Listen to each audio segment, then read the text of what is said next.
then I've tried to develop my own practice. I've spent 24 years now practicing law here in this county and counties that surround Luzerne County, Columbia, Lackawanna, Monroe.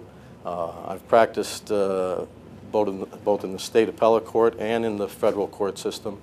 The bulk of my practice has been in the county courts, and basically my practice has involved a general practice of law which covers many different things.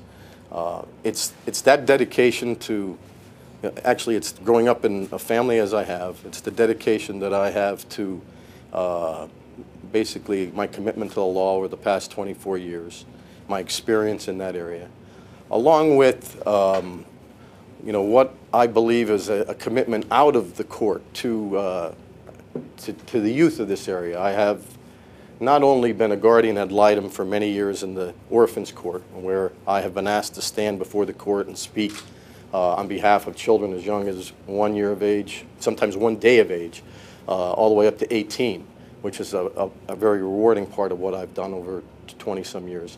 But I also am committed to coaching high school basketball, volunteering, and coaching where I've actually been paid by Wyoming Area High School and Wyoming Seminary, which I did for 15 years of my practice before I was ordered home by my wife to coach in my driveway, because my firstborn was born in the year 2000. That was the year I actually left coaching high school basketball.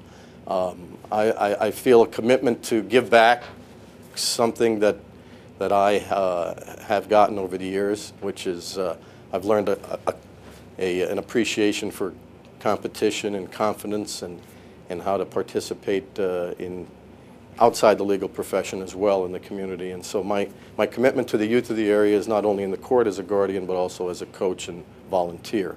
I've helped many CYC and Children's Association organizations and the like to help foster efforts that have to do with children. It's kind of my connection to giving back.